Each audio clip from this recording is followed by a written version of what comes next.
And welcome on and all to Daytona International Speedway for the racing Daytona 2.4, which is a 2-hour 40-minute race. My name is Rob Sutherland. My colleague next to me, lead commentator, is Will Vincent. Hello, Will.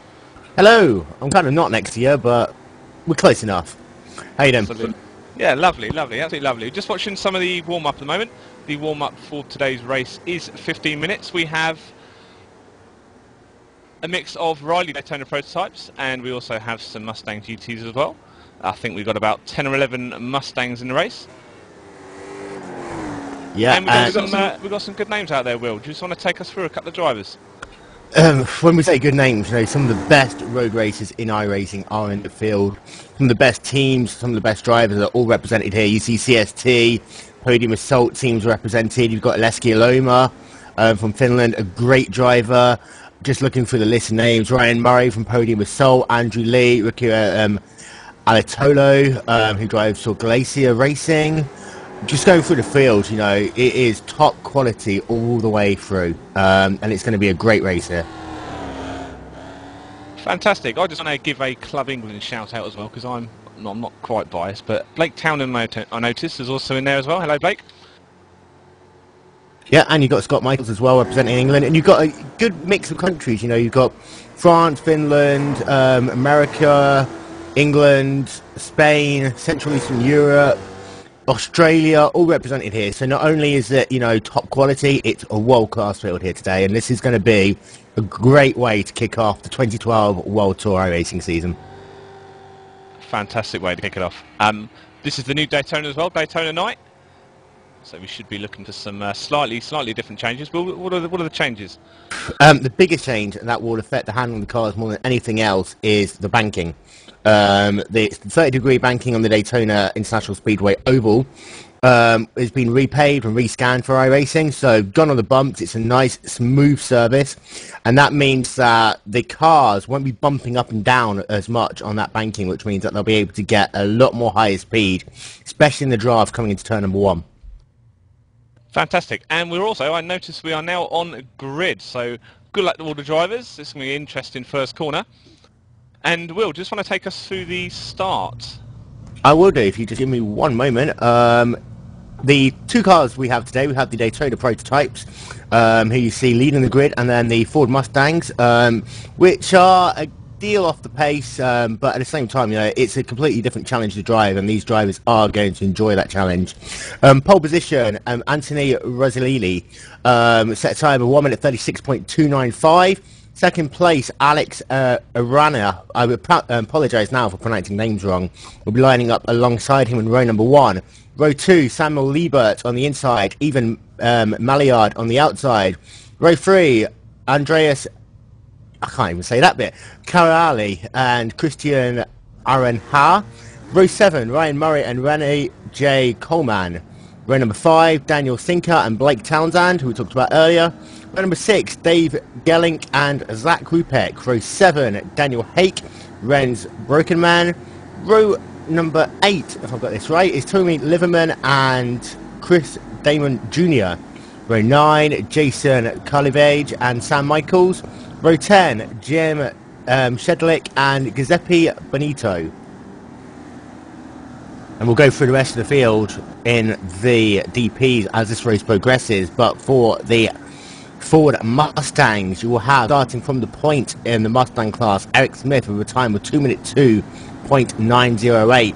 And alongside him, Paolo Valente set a time just 8/100ths of a second slower, 2 minute 2.988. Scott Michaels will line up in third in class, Eric Foss fourth. Vasily Saitev and Philippe Gies will line up the third row of the Mustangs. Fourth row of the Mustangs, Brian Stodbeck and Todd Carver. Danny's Richard and Alexander Catone, and lining up 43rd and last will be Russell Cleason.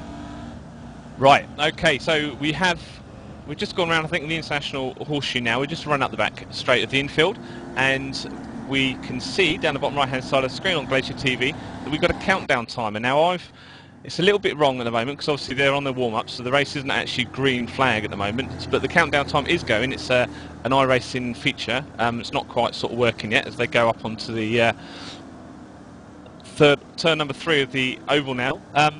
We're counting Turn up 2 of the oval, you mean? Turn 2, sorry. Yeah, we're counting up on our stopwatch just to see how much of the race we need to go on and past the 0.00. But we'll be taking you through when the white flag has been shown, and the last lap, obviously catching the leader to do that. Should be a good race. And you see right now the field is on the banking. 30 degrees is the banking on here, so one of the steepest banked track there is, not only in iRacing but in the world, and that will create some great drafting opportunities coming into what you see coming up now, which is the reconfigured bus stop chicane.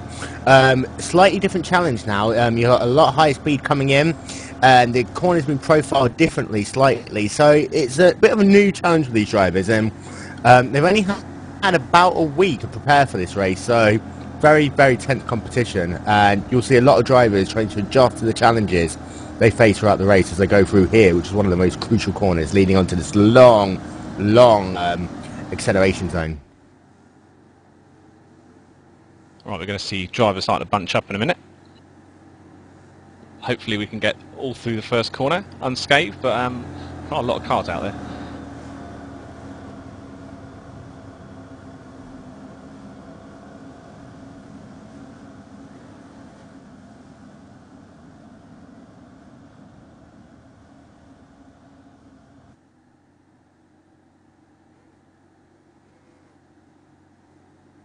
Okay then, so we are now on to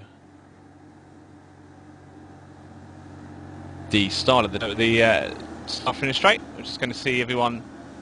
Well, no, we're not. Yes, we are. Pit lane is in.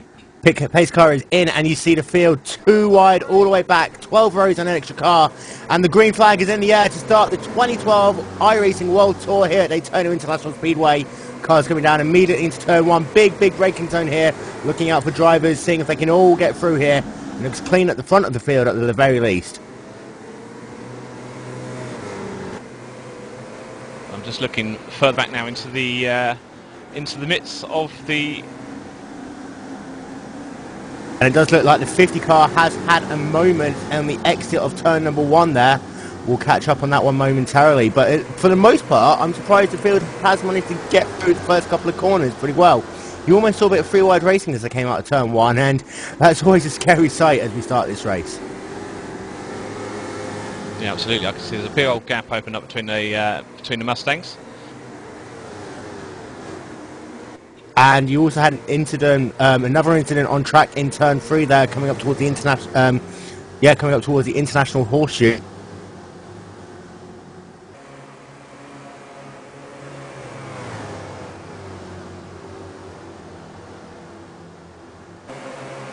And the drivers are on the backstretch for the first time, approaching this very, very tricky chicane. It's a right, left, and then a left, right, and then a right, left, and then you need to get good speed coming off of that chicane to be able to go all the way round, picking up top speed. Cars will hit about 191 miles an hour as they enter the braking zone for turn number 1. So a good exit really is going to be the only time you'll be able to get up, drive behind someone, and make a move.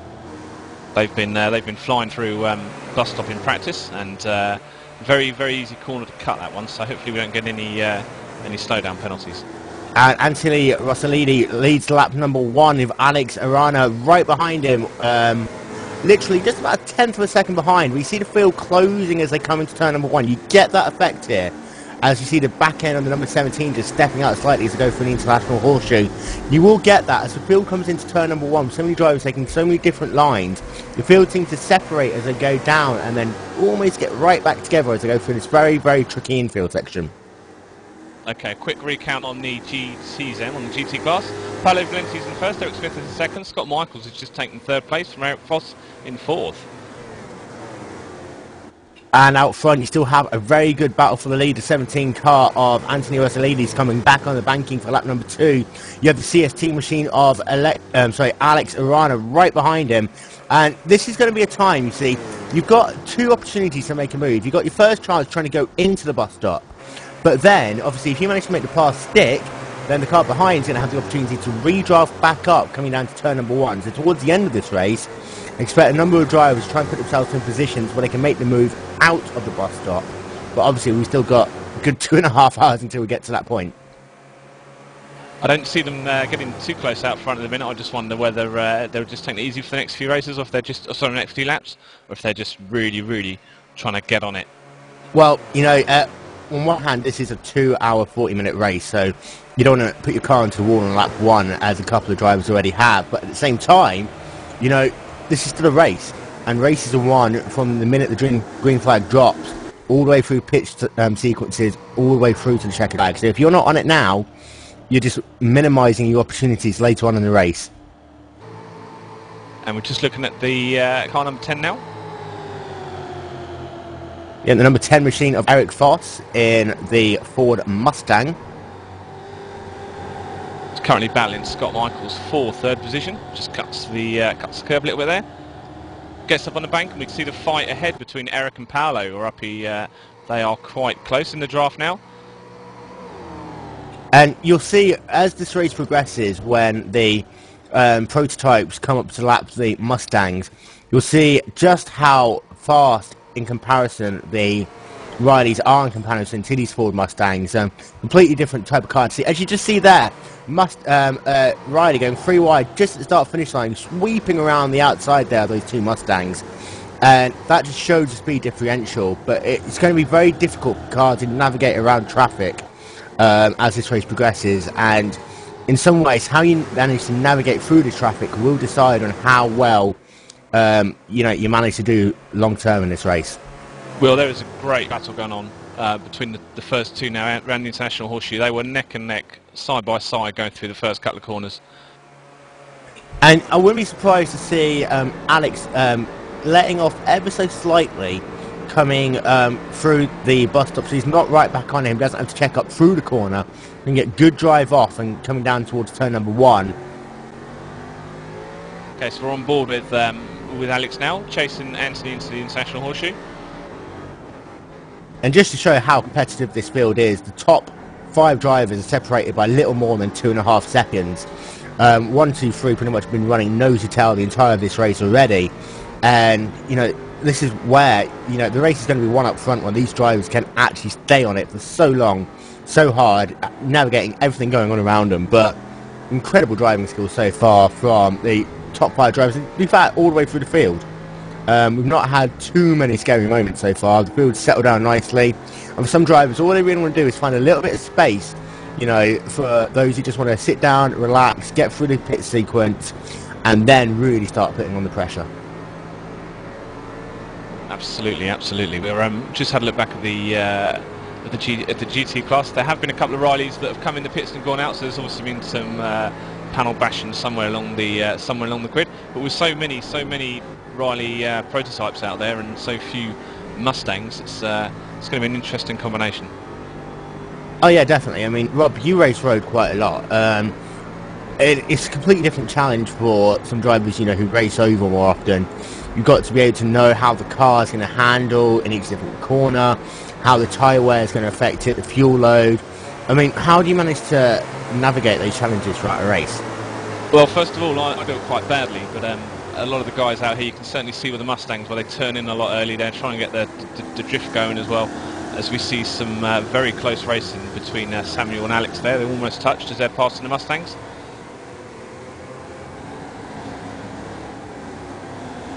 And now you see, now they're in its traffic, they've really got to take it easy. Especially this is the first time some of these Mustang drivers will have seen a proper pack of Riley Daytona prototypes coming up behind them as well. So they're just taking it easy, letting them know that, you know, they've seen them in the rearview mirrors, they're going to pull to one side or try and keep on the racing line as these Rileys navigate around them.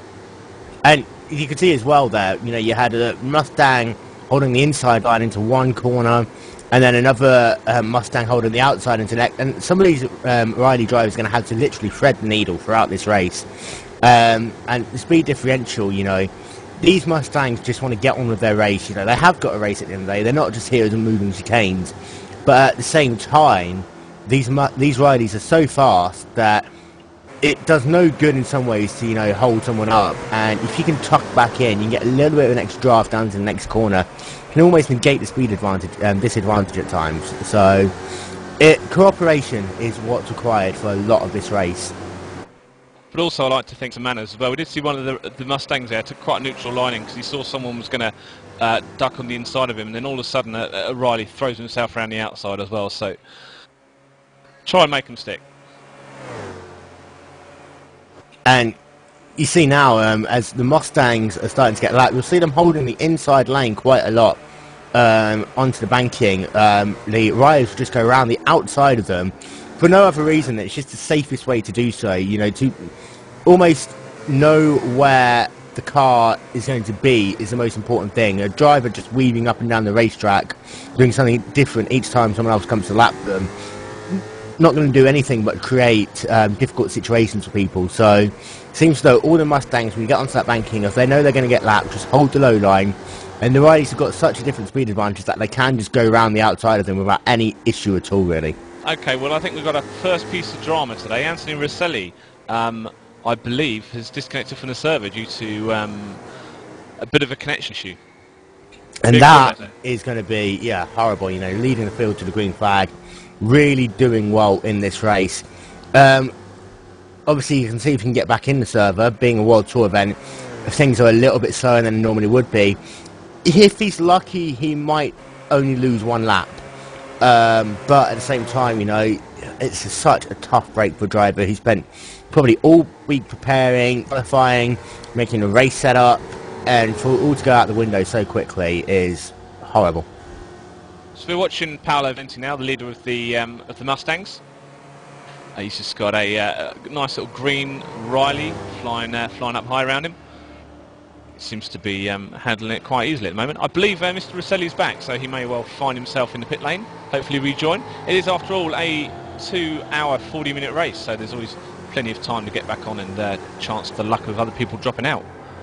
Oh yeah, and let's not forget at the same time that this isn't just the only race going on. The iRacing World Tour events are open to any subscriber of iRacing who owns the content. So I believe we're having 1,100 people taking part in their own individual 2.4-hour race today. Race obviously they're normally coincided to happen with the real race itself, but with the new Daytona track being released, iRacing just wanted to, you know, make sure this race would be great on the new track.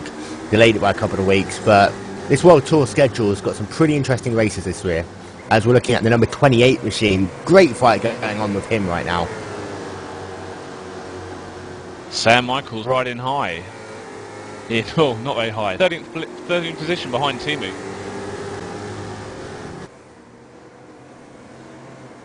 And we've got a spinner, the number 5 machine, Rens Brockenhart, coming into the oval, just loses the car a little bit. He's managed to keep it back on the racetrack. There's a couple of positions there for him, no.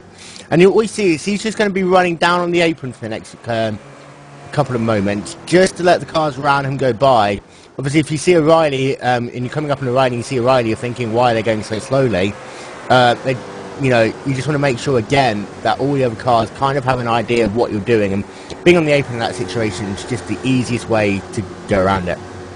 Well, he's got no damage, Will. I can see he's got no damage to his car. Nice little, is that a blacky blue number?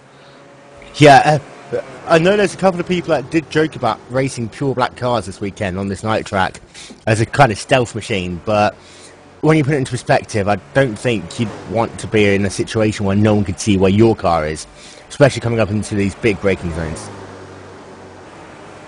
Yeah, obviously with rumours, carrot sales in the region have gone up as well, so people can see him a little bit easy. So he's just chasing a little Falcon-coloured Riley down now. Look at that, beautiful. Change for the lead, by the way. The number 4 machine of Even Mallard has taken the lead momentarily.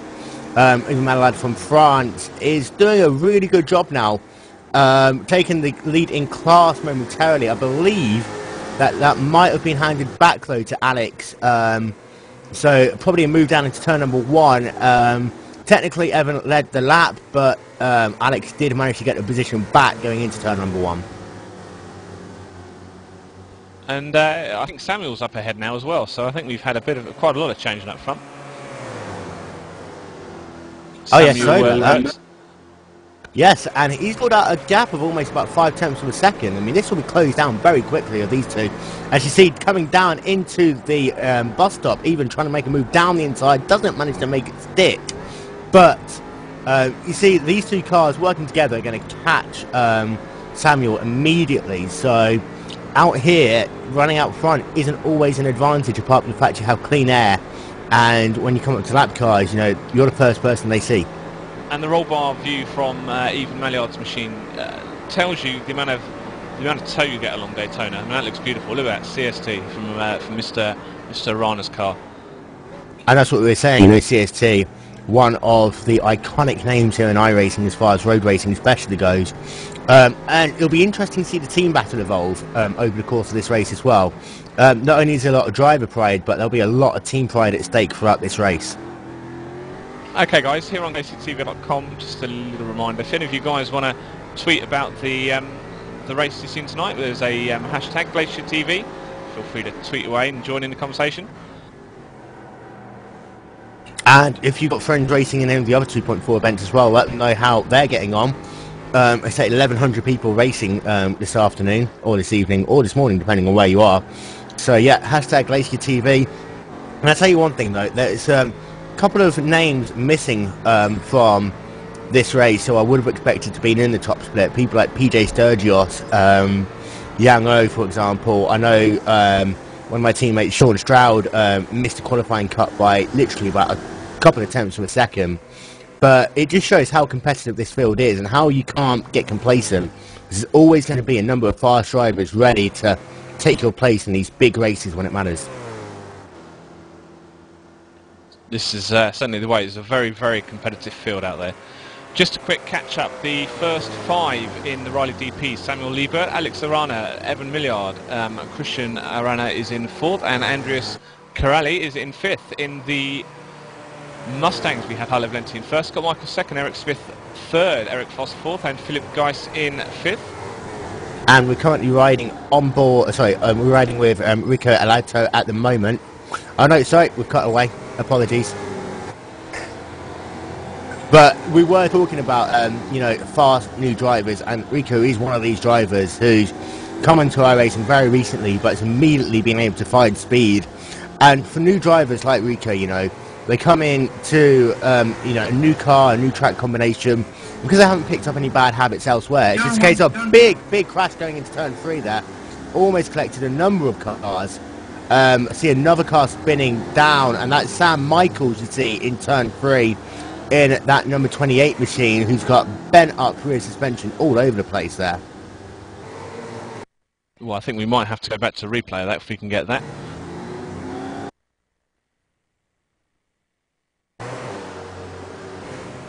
And it seemed the accident was a 2-part accident. You had the Sam Michaels trying to cut inside a Ford Mustang.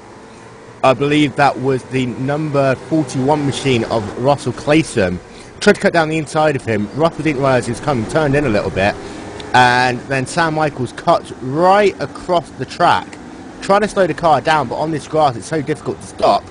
Tries slowing it down, spins the car, and literally he managed to survive, but around the same time people checking up almost caused a secondary impact there. Just shows, you know, if you get off the racing track, it's very difficult to stop these Ford Rileys, these Riley Daytona prototypes especially. And his back is all bent up at the moment. Just having a little look at his car now. His rear right is it's seen better days. Yep, I mean he'll be. Handling too much. He might come down pit lane now. He might see whether or not he can handle the car towards his first pit stop. I mean we've still got a way to go before that. There's another Riley another Riley shoots past him. They were just fighting a couple of Mustangs in front as well. So I think he took the wisest choice. Yep. Looking at Tyler A. King at the moment, and he just had to overtake 2 Mustangs on the outside going to turn number 1. And we haven't talked about turn 1 here, but it is the most critical corner. Sorry, and then just as that happens, the number 23 machine of Jim Sladek has a moment, literally spinning the car around, I believe, on the exit of turn number 2, but turn 1 and turn 2 is a very, very difficult set of corners. You come off the banking, the car unloads itself, and you've got to brake and get around this double apex corner, but at the same time, you can't brake and turn too much at the same time, otherwise the rear end of the car will step out, and you see so many different drivers taking so many different lines. Always a very, very difficult corner. Probably not only one of the most difficult corners at this track, but it's been a real challenge for drivers in relation to all corners on iRacing. As we're looking now, we're currently about 22 minutes into the race on in real time. Obviously the TV stream will show slightly different. And out front is Samuel Liebert at the minute.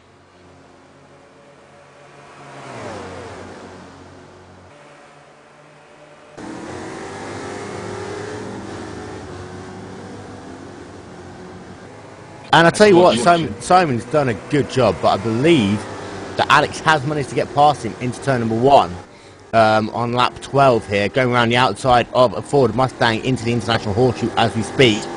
That CST machine of the number 14, sorry, that wasn't turn 2.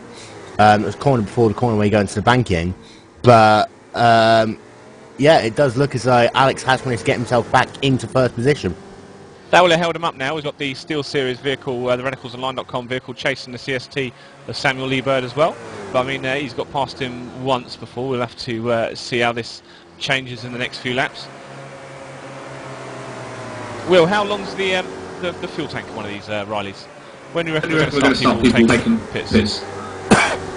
So, I've heard that this is a 2-stop race. I haven't done enough practice myself, but I haven't been able to survive long enough to do a full tank myself. But if I'm correct, it is a 2-stop race here, so almost expect people to get through every hour down into pit lane. Okay, Samuel is now very much in Alex's draft. He's going outside. They're going to enter turn number 1 and have a little bit of drama.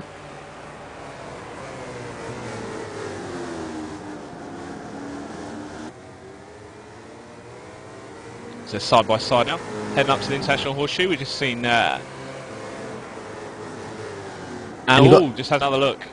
You've got a good battle going on currently between Timo Liverman and Rico Alotto coming down into turn number 1. Rico makes a dummy, comes down into turn number 1, managed to get the job done, keeping the car nice and steady as they come into 2.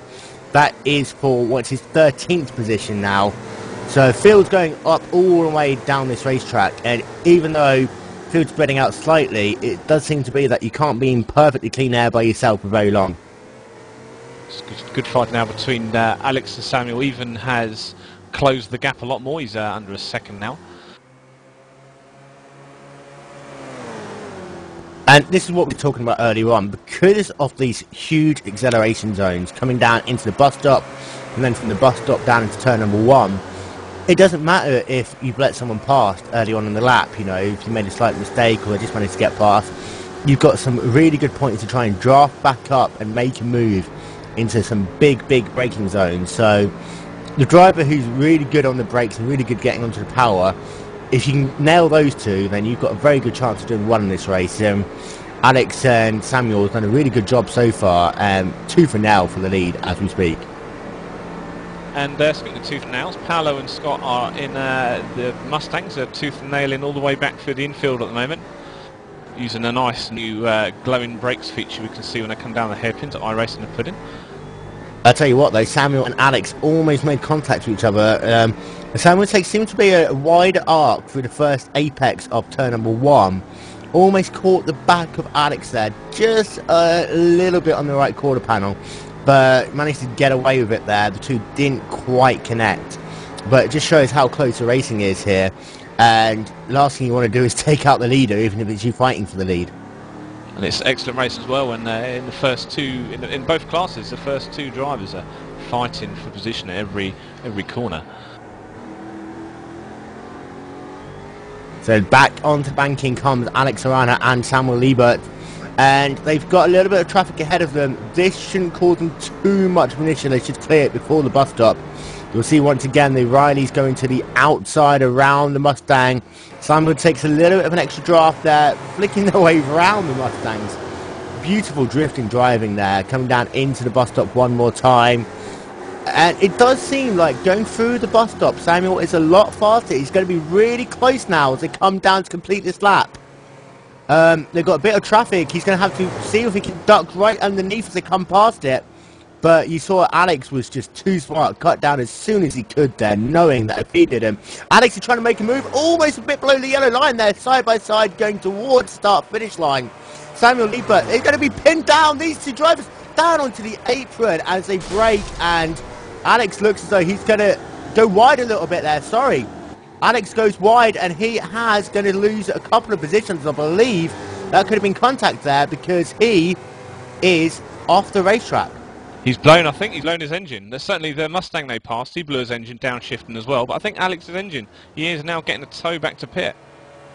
And that is unbelievable. Alex Arana, who's been fighting for the lead throughout this race, is now in a situation where he's going to get towed back to pit lane, lose himself at least a lap. But that was crazy action all the way through there. The end of that lap, it just shows you how you need to work your way through the Mustangs to be able to make the right moves. I'm just looking personally at the replay now, and you just saw Alex move down to the inside, and then Samuel almost just forced his way down. There was no much more of a gap than the one he made for himself. Then the Mustang had to split the Mustang, went underneath the yellow line. You know, he could probably get away with that. But then at the same point, Alex just blew the engine, shifting down a little bit too early, see if he can make the move on the outside. Really, really bad luck for him. Okay, so I think we've got Anthony Rosselli on TV now. He's had a bit of drama early in the race. He's fighting his way back up the grid. He's currently in 29th position. That's the second to last of the Rileys. And he is one lap down, so he did lose a lap getting in and getting back out. And for Alex, his race is done. He has disconnected, so very big, tough break there for Alex. Unfortunate how he lost out there so early into the race. We're not even at the half-hour point. About 29 minutes in. There's so much more of this race left. And don't forget, you can tweet thoughts by using the hashtag Glaciertv, all one word if I'm correct. Text your thoughts, let us know how bad we are at commentators, who you think is going to win this race, and say if you're running in any other World Tour event simultaneously and you've got your friends, you know, cheering you on, let us know how you're doing as well. Obviously, don't try and tweet us while you're driving, though. We've already been given a shout-out, but I don't think I could possibly say that shout-out. Is it stuff that we're not allowed to broadcast on air?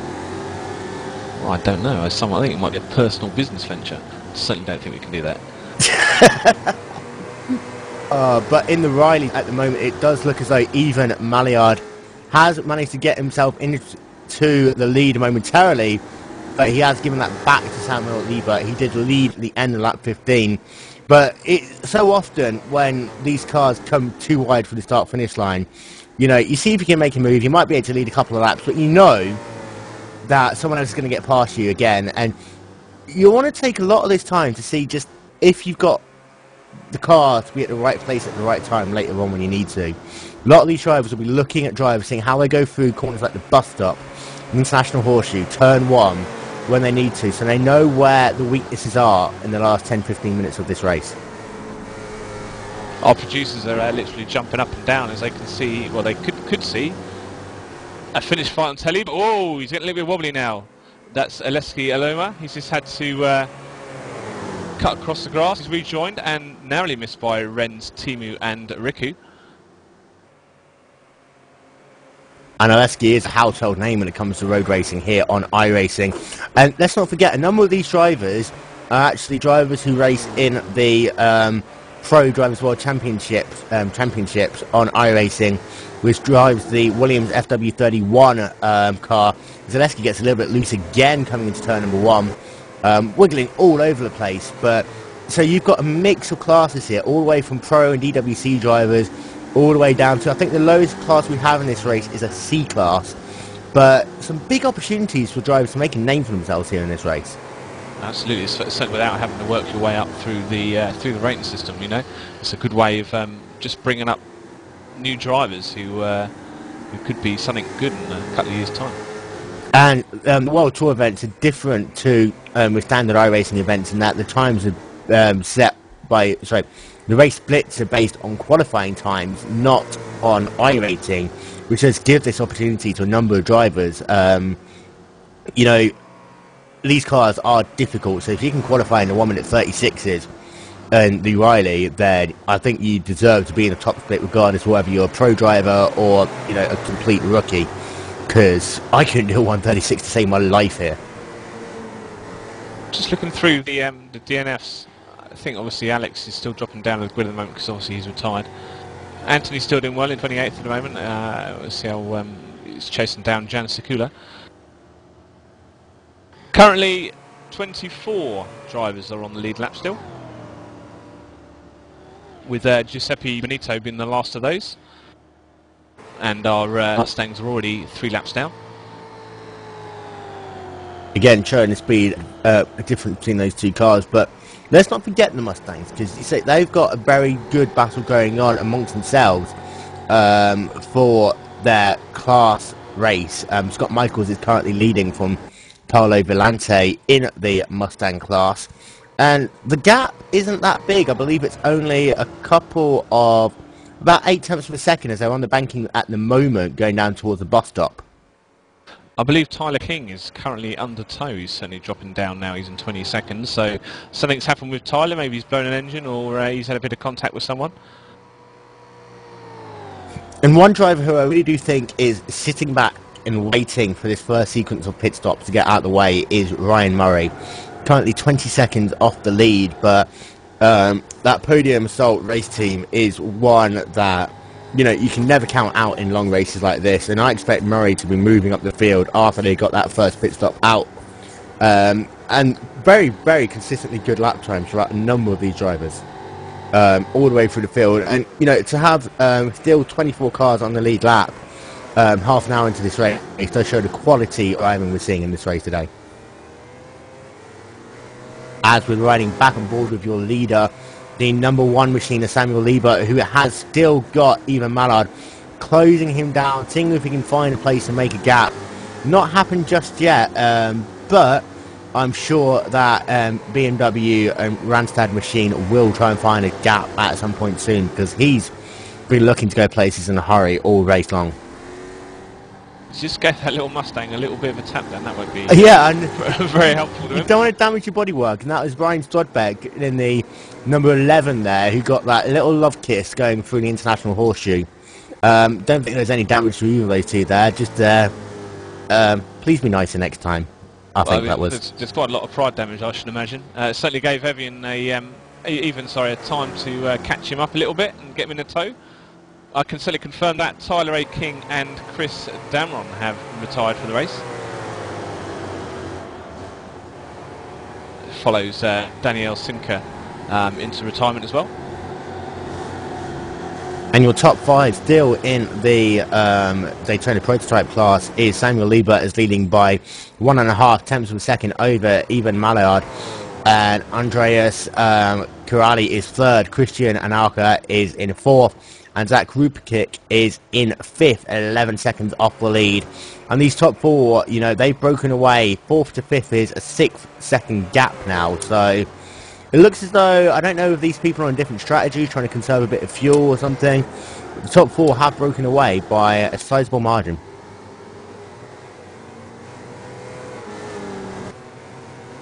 As opposed to the Mustang races where there's still fights going between Scott and Paolo.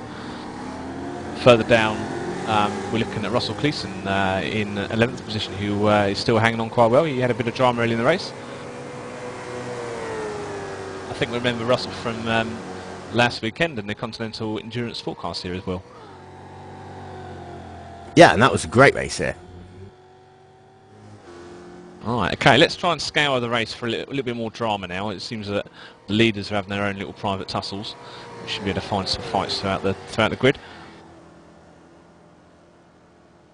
And, you know, a number of drivers have done a lot of other races at this racetrack. Yesterday we had the Roar before the 2.4, which was running in the Mazda MX-5, the Pontiac Solstice, and the VW Jetta.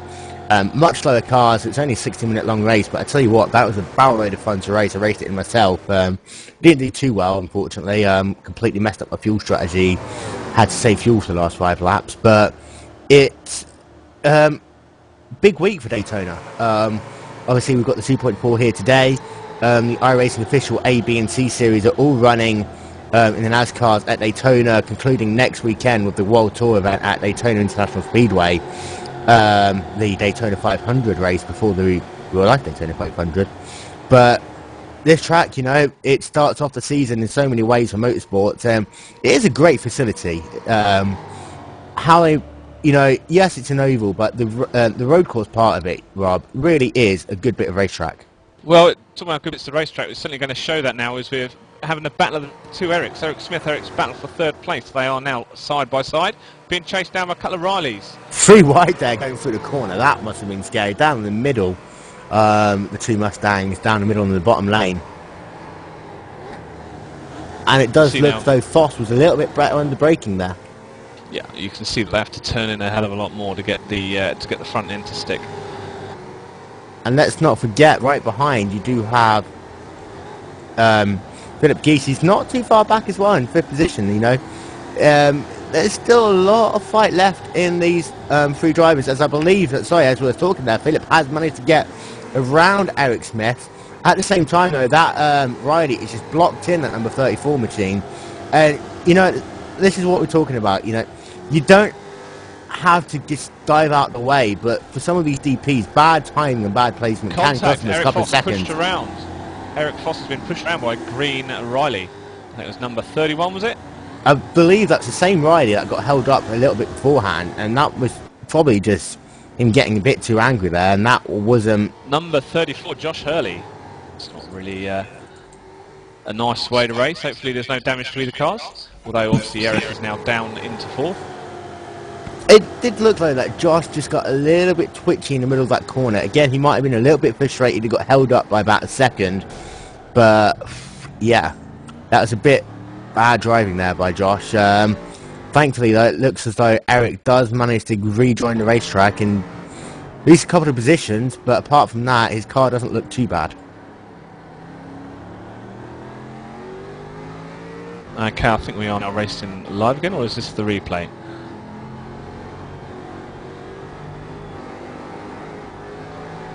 Oh no, I think this is a replay. Certainly a busy track out there. But because of that, Eric Smith is now, sorry, I believe that, yeah, so Eric Foss is under pressure from Brian Strodbeck now, coming down onto this front stretch. Doesn't look as though Brian's going to really be able to make a move unless it'll be a big dive down into the inside of turn number 1. But that's a lot of time lost there for Eric. And Brian's now just going to the outside line. He's lost a bit of distance. If he sets himself up now for this corner, maybe get a better run out on Eric. They're going to be interrupted by that Riley just through the S's, which is a shame.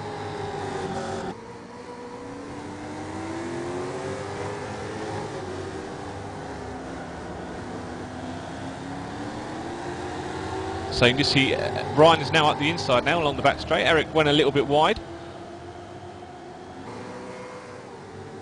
Defending nicely now, just on the outside, swinging it in to the kink, then coming up to the second hairpin.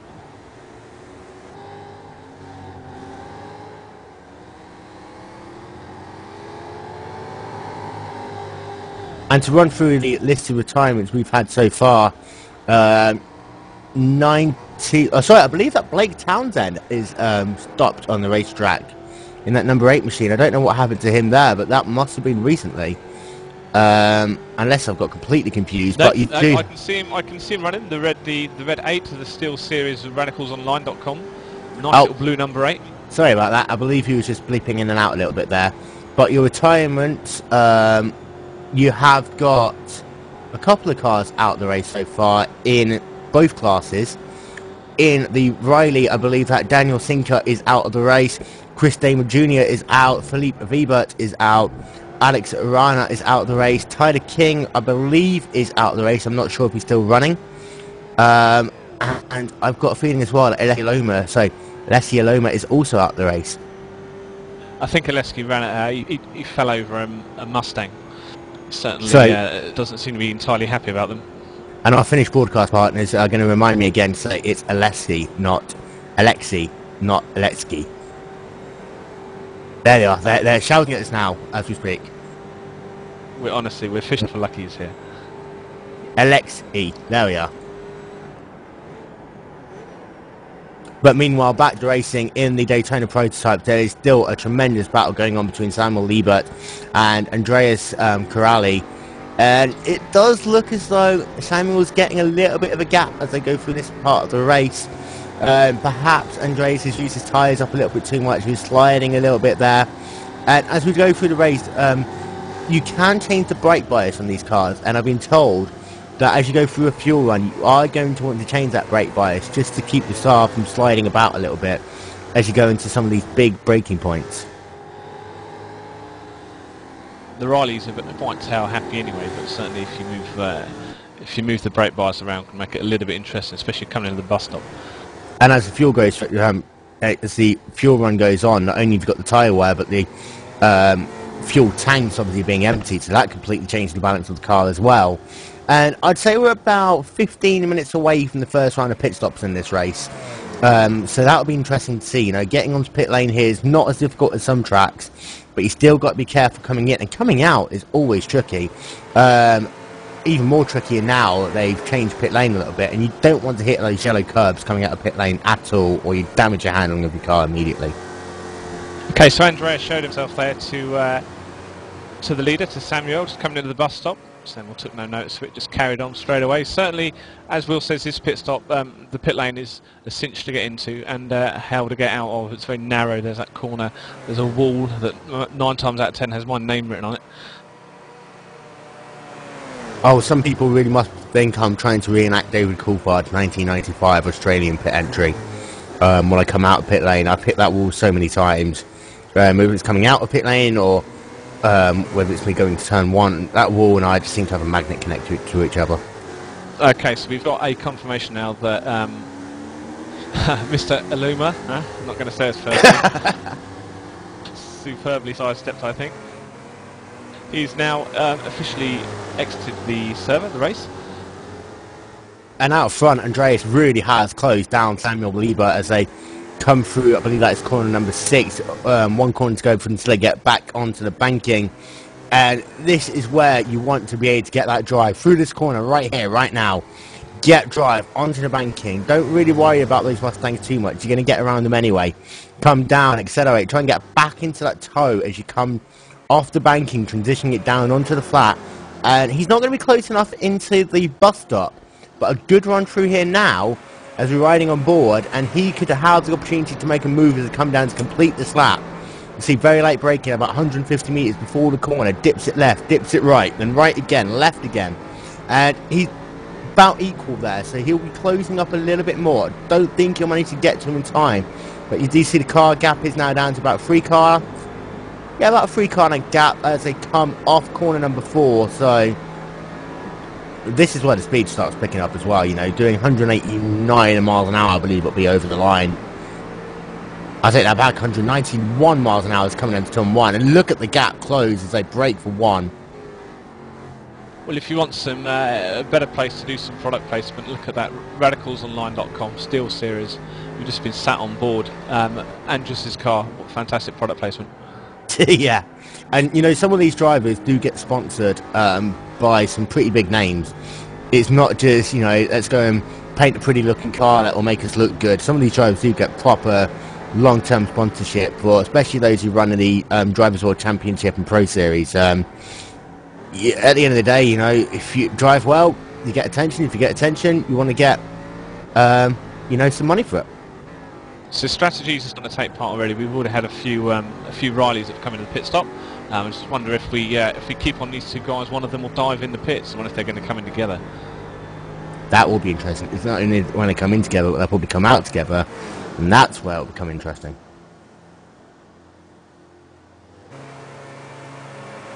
So the last lap from Samuel's 137.3. The last one from Andrews was 137.1. So the draft effect probably was the difference between those 2 cars.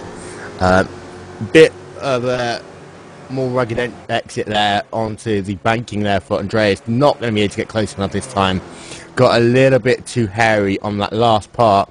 And I'll tell you what though, 3rd and 4th are spread out a bit now. Ava Millard is 4 seconds almost behind Andreas. It's sat in 3rd on that number 4 machine, and Christian Anhara, who's inherited 4th position, is a further 5 seconds back. I believe we've seen the fight now between Brian Soderback and Eric Foss again. They were passed by Riley from Jacob Desmarais, which I must say has the nicest paint job in the world. It's got a bit of tartan on the front of the car. How about that? Do you like a bit of tartan? Lovely. Sutherland's like a bit of tartan. And you see, Brian hasn't been able to get past Eric though. I'm wondering whether Brian's just going to tuck him behind and see whether Eric can help him pull him back round to the other Eric Smith, Dennis and Philip Gates, who were having that huge fight early on in that race before Eric was spun around. But the gap between the two Erics now is down to about 1.5 seconds, so give it another 4 or 5 laps, those two could be back together. Philip Geese to Eric, so it's about a 5-second gap.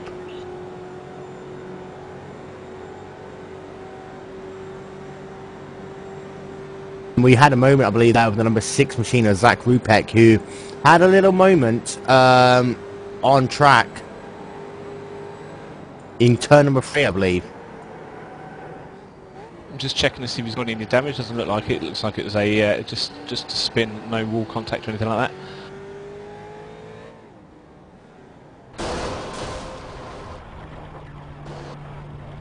But going through the field, you still have 22 cars in the lead lap. Ricky Alto is currently the last car shown on the lead lap as we speak. And Brian in second place in the Mustangs has spun off and hit the wall. He is now back in pit lane. And that is disastrous there for Brian. And, you know, he'd been racing well up until that point, so unfortunate circumstances for him. But because it is around the same time as the pit stop, he's not going to lose as much as he would have done elsewhere. He can try and play that into his strategy now. And it just means that Eric Foss no longer has a running partner as they're trying to catch up Eric Smith. So we will once again, probably a few laps time, see the battle of the Erics back on our screens. But you do want a running partner here. It can come in helpful to have a teammate around you. Not only would it make it easier to navigate around traffic and, you know, pick up the time that you'd lose, but onto this banking, you know, you can gain a good 5-6 miles an hour, and that's a lot of time to be had on these cars. We can see also that Giuseppe Benito has retired from the race.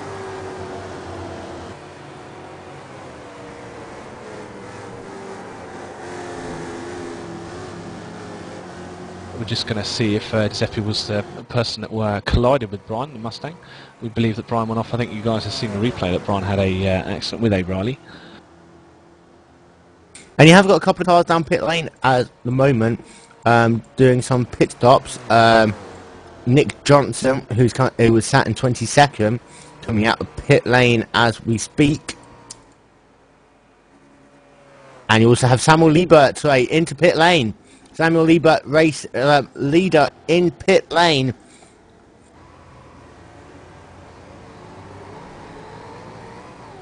He's going to be hitting his marks. It's a slightly longer stop than you'd see in some other cars here. He'll be changing 4 tyres, getting a full tank of Sunoco race gas, and then be out of his way. And when we do leave pit lane, we'll show you just how tricky this pit exit is, and how close you get to the race cars on the racetrack as well.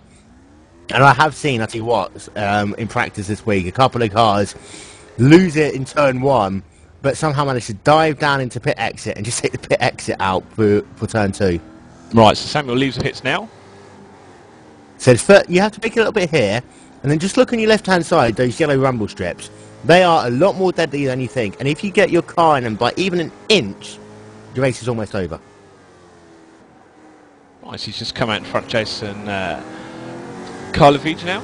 A little bit of update for you on Giuseppe Benito. He pulled off on the infield all by himself. No incidents occurred at all. Just decided enough was enough.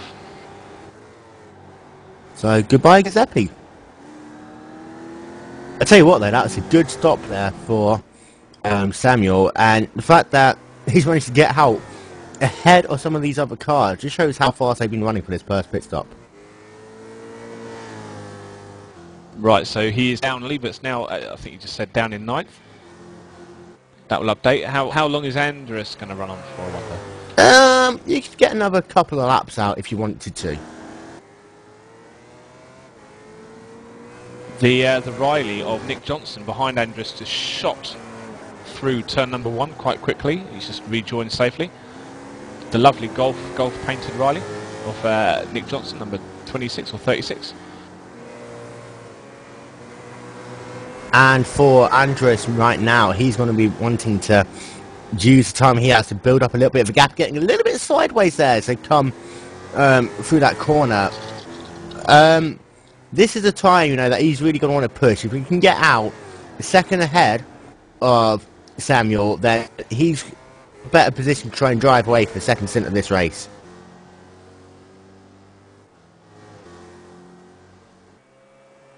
And let's see how Blake Townsend do. He's up in the 4th now. I don't think he's pitted yet. We're going to see a lot of change while people pit, people don't pit, and going to take about another maybe sort of 10 or so laps before everything shakes itself down. So you're looking at Andreas there coming through the bus stop. That was a very nice line that time. Just cutting as much as you can that last rumble strip. Perfectly within the rules to cut it, but cut it too much and you will be told to slow down by race control, and you've got 15 seconds to do so from that point. And it does look like he's hugging the banking a little bit, but he's not coming in this time. So if that's the speed he had when he was running, you know, with a fuller tank for the lead, this could be a good strategy. Running 137.659 last time by, he could end up in the lead of this race. Look at the way he slides around corner number 1. That was lovely.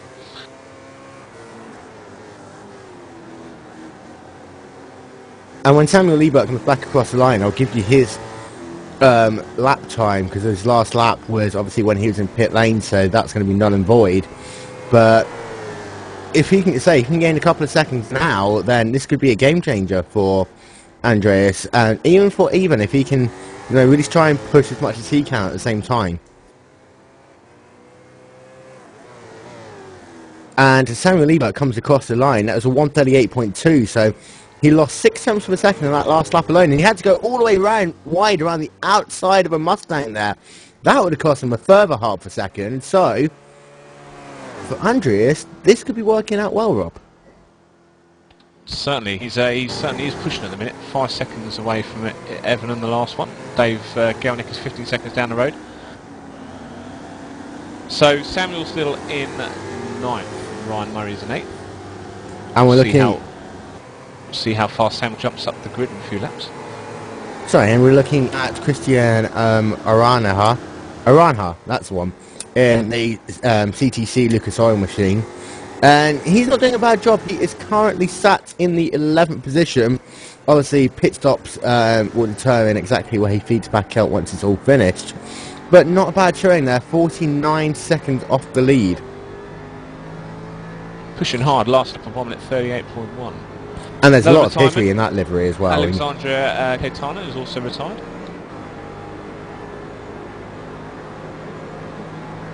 And for Andreas, that last lap was a 137.8, so he's consistently in the 137s. So couple of attempts difference, but you know, not that much of a gap between his times. Keeping it nice and steady, and if the car tried to turn right, he managed to control that perfectly into 6th. Andreas must be running on fumes. Yeah, he should. By my maths, he has to come in this lap or next lap at the very latest. I can't see. Not only will he not have the fuel to go much further, but his tyres must be shot to pieces by now. So he's in the back straight, going up towards the bus stop now. We are 56 minutes into the race. Let's just see if this is the time where he does dive into the pits. You know what that means? If we're an hour in, Rob, we've only got about 5 hours left to do today. Oh yes, because we are doing another broadcast at 8:30 now on the same channel, Glaciertv.com. And that's the Talk Free Racing Super Cup from Suzuka. And he's gone straight past the pits, Andres Corelli. Well, bear this in mind, because the longer he stretches it out now, the less fuel he'll have to take in his last stop as well. And not only is at the moment is he pulling away, I mean that was a 137.713, but when he comes to his final pit stop, he will be able to probably take about, you know, a second and a half less fuel. So he's in a win-win-win situation right now, and he's putting out a gap to current second position of Evan Millard.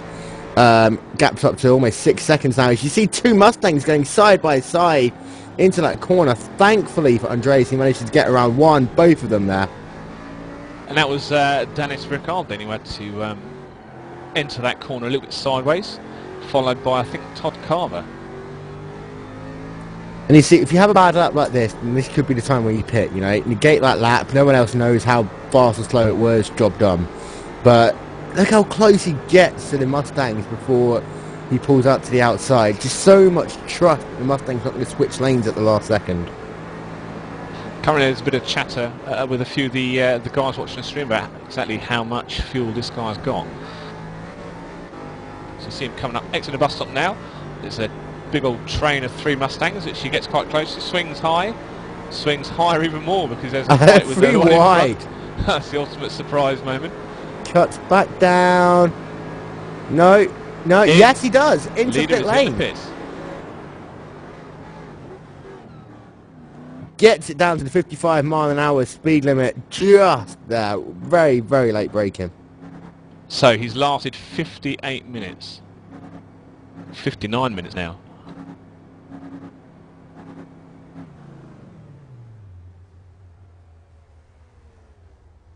So we have a new leader of the Daytona 2.4. That's Evan Malliard.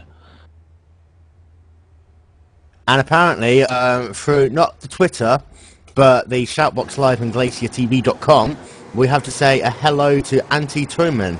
So, yeah, Truman. If I pronounce that wrong, please send me the spelling. But as you see, Andreas coming out of pit lane as we speak.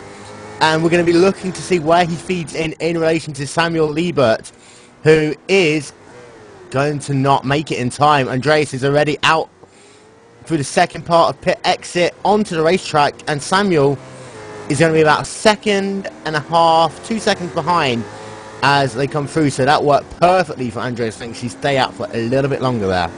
That wasn't too bad. Samuel's last lap was 1:38.599. So.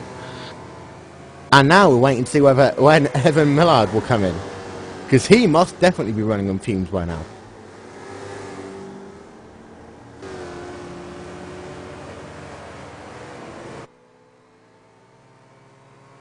So that BMW Power Randstad machine of Evan Mallard will be coming out of turn number 4 as we can hear Rob eating a packet of crisps. Put your microphone down, Rob. Not guilty, sir, not guilty. And Evan says he's out for yet another lap. So, and see now, we're approaching the hour mark point. And these drivers are going to try and stretch their fuel out, so they know they've got to make one more pit stop. But how long you spend in pit lane next stop is where it's really going to be crucial.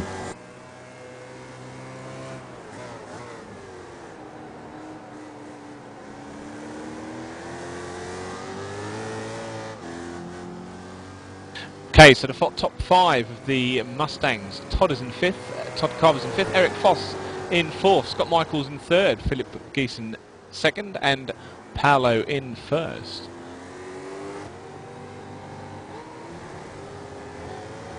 I believe we've got about 112 people watching. Hello, 112 people. I'm not going to say it 101 times. But Paolo Valente is leading in the Ford Mustang classes in that beautiful number 12 machine. It looks as though there's still a very big battle going on. As you see that RB Racing .US machine getting very sideways to the corner there. And you see the gap's only about 3 seconds back to Philippe Guess. Eric Foss is now 5 seconds behind.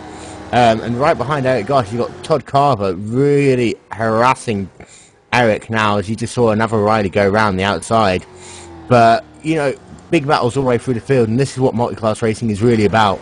Letting it all come apart and letting it all come back together as Evan Mallard is into pit lane. Almost gets sideways, hits the braking point just perfectly. Okay, so we keep an eye on Andrews as well. He's just come down the straight now, just about to enter in the bus stop. So Evan Mallard into his box perfectly there, waiting for his fuel, his 4 tyres to go on. So we'll be keeping an eye. Let's be honest, I believe Andreas is going to get out in front. Whether or not Samuel Liebert will be able to get past him as well is another question. Andreas is past the start-finish line as Evan Mallard comes out, and you just see there that Andreas is already by him, so probably Samuel will be able to get alongside. Yep. As you see there, they're on the opposite sides of the pit wall, but they're side by side as they come out. So they are still side by side. Evan Mallard is just going to lose out there to Samuel Liebert, but he might see if he can duck down the inside as they're going to go too wide potentially as they come out the corner. Not quite yet. This is that was a brave move on presumably cold tyres and a heavier car. Oh yeah, very brave move. You see Samuel just kick up a bit of dirt as he takes the international quite tightly. But yeah, it does show that Samuel Liebert, obviously, don't know whether his setup only runs as well if he'd split the race perfectly into 3 and is approaching it that way, or whether he just doesn't like the car and full fuel. But what he's done is he's allowed both even to close right back up onto him, but Andreas being able to drive away into, I would say, the sunset, but it would be sunrise in this circumstance. And I believe a chap called Tony Gardner's just paid us a compliment, so my ego is boosted now. Hello, Tony Gardner. Thanks for watching. I would wave, but you wouldn't see me. And people would think you're weird. So the last of the pit stops were, I'm presuming, a Dave Gerlink and Blake Townend. Obviously, Dave is in pit lane. Sorry about that. And I believe that Blake Townsend is also in lane. So coming out of pit lane is Dave. Blake is still in his pit box, but Andreas is now back in the race lead officially. But it'll be official, obviously, as the part start finish line.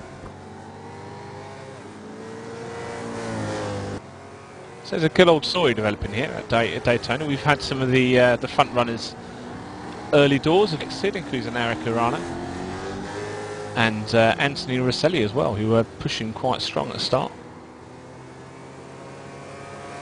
So we are 1 hour in now to the iRacing World Tour events number 1 of 2012. The iRacing Daytona 2.4 here at Daytona International Speedway. Hello everyone, I am Will Vincent. My co-commentator is Rob Sutherland. Hello to you, Rob. Good day. And it's been a very interesting first hour here today, live on Glaciertv. It's been fantastic. We had about 11 Mustangs to begin with. I think we're only losing one actually, Alexandra Cantano. So we've still got 10 on the track, which gives these Rileys a mobile chicane to go around. And in the rider class, we still have 17 cars on the lead lap. Timo Lieberman, I can't pronounce names to save my life. Timo Lieberman is currently the last car on the lead lap in the number 20 machine.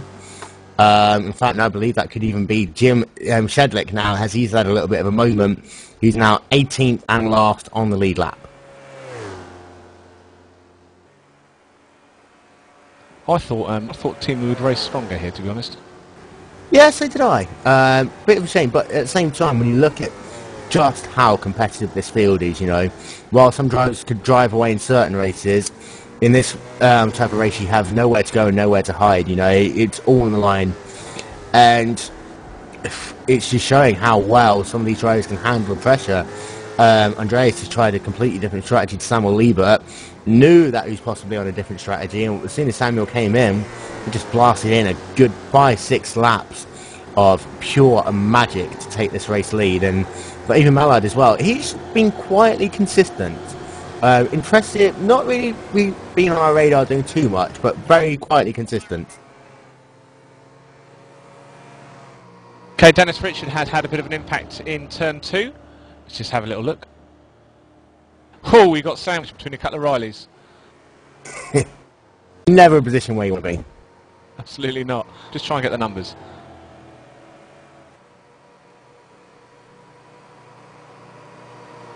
I believe one of them was Ryan Murray and the other was Daniel Hackey. Yeah, certainly. Got just in the first corner, had a little bang in the doors with both of them, and had to spin off with some damage. It's going to affect the race. So as we complete lap 38 here at Daytona International Speedway, we can tell you that the number 13 machine of Andreas Corrali is still leading this race with a gap of 4.99 seconds to Samuel Liebert in that number 1 machine, that bright green machine there. Even Maillard in the BMW Randstad machine in number 4 is sat in 3rd. Christian Arana in that CTC Lucas Oil number 9 is in 4th. And Dave Geeling, very quiet again all race long in the other BMW powered machine, the black one, is in 5th, 13 seconds behind the race leader. And Rob, at the same time, you know, these Mustangs are having a fierce battle all the way through the field as well. No room for any mistakes throughout this field, as 2nd, 3rd and 4th are only separated by about 5 seconds. Yeah, they've been changing all throughout the race. The toe, I think the toe helps them maybe better than the Riley. Is that a fair comment? Yeah.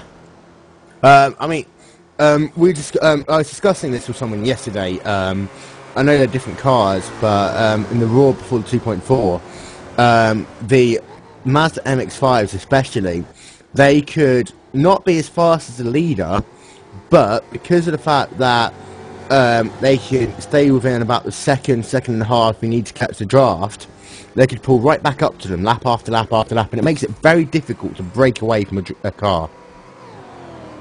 Okay, so Andrew Lee down in 23rd position, had a bit of a incident with his connection, dropped, has joined again. Currently, I guess he will be rejoining the race. Certainly 3 laps down at the minute. And that's unfortunate because I know Andrew Lee quite well, great racer, representing Club AUNZ. And it's nice to see Australia and New Zealand represented in a World Tour event, because quite often, unfortunately, these World Tour events are scheduled at a time that's not too friendly for Australia, but it's so nice to see one of their own represented in the top split race. Well done for Andrew for qualifying and getting in. I know your friends Gavin Sadler, Terry Marwood are all rooting you on as we speak, and it's such a shame that you've had a bit of an issue, and it does look as though he's pulled right back out on track and pulled off again. And I believe there was a sooner behind him, the falcon-coloured Riley of Daniel Hackey. Just went into turn number 1 a little bit hot. Yeah.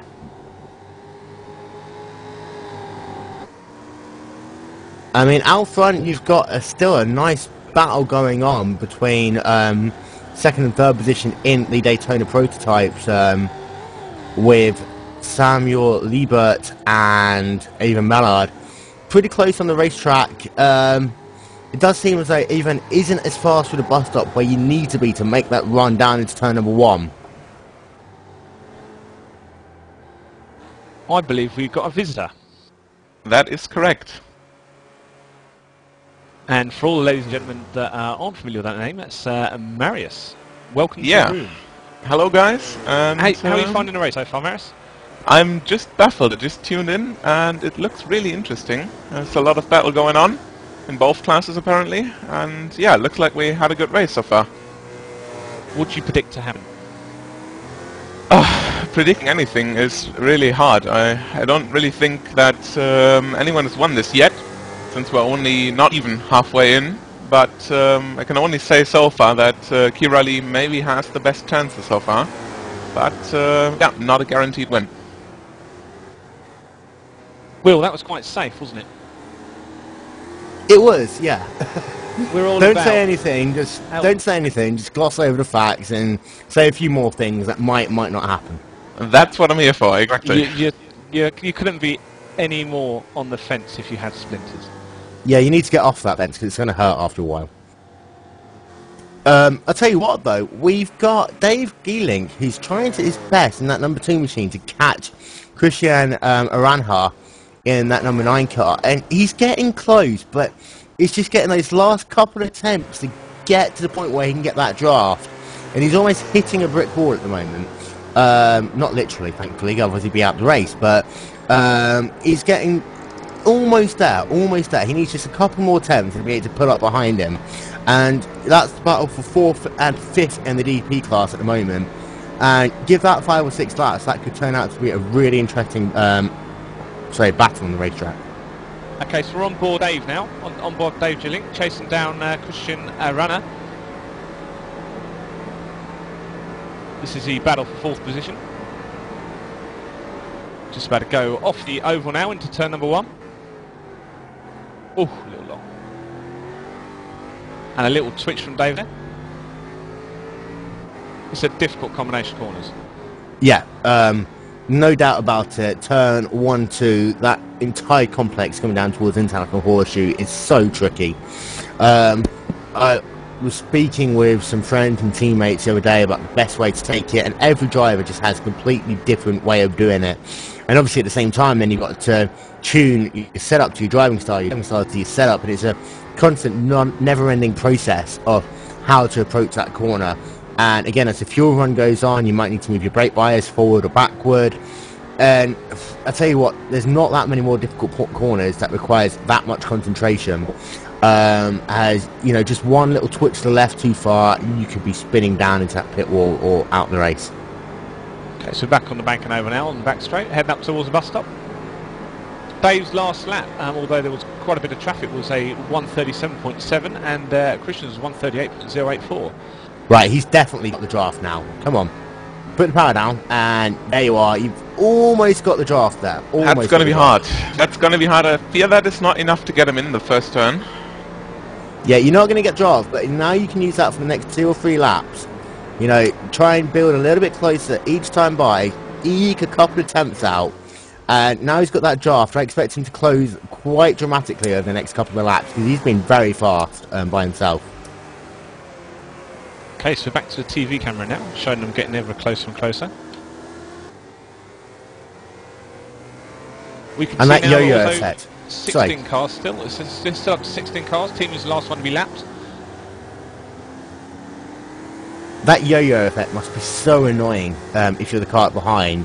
You know, seeing, oh, I'm so close, and the driver ahead just managed to get in that power a little bit earlier, and all of a sudden the gap's gone up to 5 or 6 car lengths. As these drivers must have so much blind faith. They're turning into corners that's flat out with Mustang on the outside, and doesn't even look like they're lifting or breathing off the throttle at all. They're just turning in and hoping that it'll all stick together.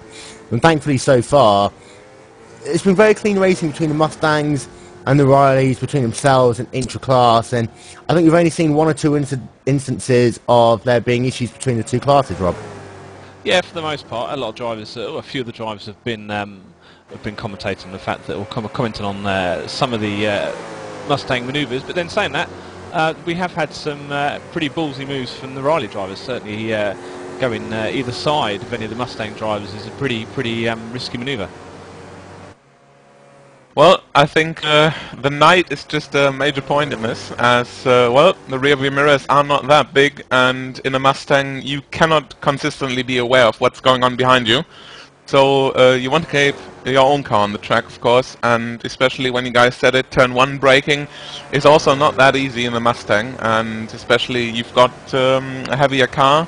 You've maybe not got that much speed, but that doesn't really make it any easier. So you have to keep your own car on the track, and well, then you've got Rileys behind you who are probably in a battle, like we've seen with Dave Geerling and Christian Arana. And well, they don't want to lose any time, so you might be the victim of a crash if it comes heart to heart. So you better just leave the gap and lose a few tenths yourself. So just to ensure that you will not be taken out as a victim of the fight which the Riley had. And you made a very good point there that about the rearview mirrors, and at the end of the day, you don't want to be rearview mirror driving for 2.5 hours. It's the worst feeling ever. Just be constantly looking in your mirrors and not being able to look forward and seeing where you are in relation to all the other cars ahead. And that's the thing that I keep on bringing up, you know. Yes, the Rileys having a great battle, and in some ways the Mustangs can be seen as moving chicanes, but at the same time, these Mustangs are having battles for themselves. You know, they want to get championship honours. They want to win this race. If you're constantly looking in the back mirror, as you see there, Mustang cutting across the bus stop chicane. Yeah, and there's the draft. Yeah, that is exactly what I meant. you know, if you're a Mustang, you've still got your own race to win. And as we've seen that, maybe we could suspect that Daytona could be quicker, but as he's almost got the draft now, he's just lost it in a very severe way. Maybe lost about a second, just because the Mustang, of course, cannot vanish from the racetrack, and he had to wait, not risking anything, and his lap time is about 1.5 seconds slower than it would have been usually. So without any mistakes from him, that is a severe time loss. Oh yeah, and it's a shame because this is at the moment one of the best battles on the racetrack. Looking down the field, it does look as though, especially in the DP cars, the field has spread out a little bit. You've got a nice little battle between Blake Townsend and Zach Ruperkick for 6th and 7th position, the number 8 and the number 6 machines respectively. These two drivers are trying to see what they can get back up in the field, but they are losing about a couple of tenths a second a lap at the moment. Okay, so we're now watching on TV Timu, who was our last Riley that hasn't been lapped on the lead lap. He was our last Riley on the lead lap. Nice little paint job. And you can see he has got a bit of right wing damage there. I believe that was from an early incident he had, what we talked about. But you can just see, if you look at the rear spoiler, it is bent about 5 degrees downwards on the right hand side, so that's going to be doing a huge amount of damage to not only straight line speed but his ability to turn into these corners. And because the Riley is such a downforce dependent car, you're going to need that downforce. And you see he's tiptoeing around turn 1, always clips a wall, and he does spin there into the inside retaining wall of the number 20 machine. Good that he keeps it safe there. Now he has to recover from the track, and there's traffic going on. Oh, that's going to be close. And he makes Managed it to across get it back around. That is good. Across the grass, and now safely back on the track. And all of the leaders, or most of the guys fighting for the lead, are past him now. It's safely. It's nice to see. Well, I guess Timo Ivon, also known, maybe we've got some LFS guys in the spectators. He should be definitely aware of an endurance race, as he's done several ones in Live for Speed, including the Masters of Endurance. So it's good to see that he definitely knows how to recover from a spin and how to not endanger his fellow competitors. Okay, we've just seen the spin on the replay. I tell you what, though, Ryan Murray there in the number 16 almost put it into that inside tyre barrier that we talked about earlier on in the race, that separates pit lane from the racetrack. Almost, and I believe he lost position in the process as well. I know, actually, I think that's someone just getting their lap back over him, but he's got Daniel Hakey really closing him down to Ryan Murray. Sorry, under a lot of pressure there in that podium assault number 16 car. And Daniel chased her down and had a bit of a drum day. He's had a couple of spins already. Obviously, Ryan is catching Renz in that black car. I wonder if you can see him. Lights obviously help. But Renz is a lap down, so you know, if he's faster, then Ryan can use him to his advantage to put him around the racetrack for a couple of laps, maybe save a little bit of fuel, get an extra lap out of it. I mean, there is about a 5-second gap between him and Rene Coleman in the 35 machine ahead.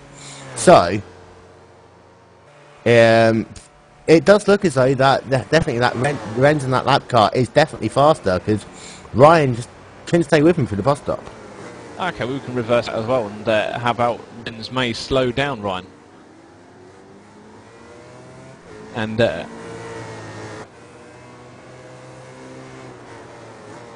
just heard of another incident with Antov.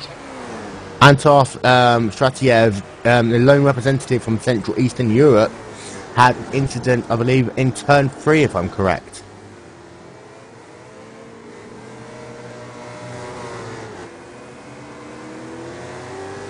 And I believe in the commentary booth we have, and I'm going to say this right, otherwise I know you'll shout at me, Alexei, how you doing?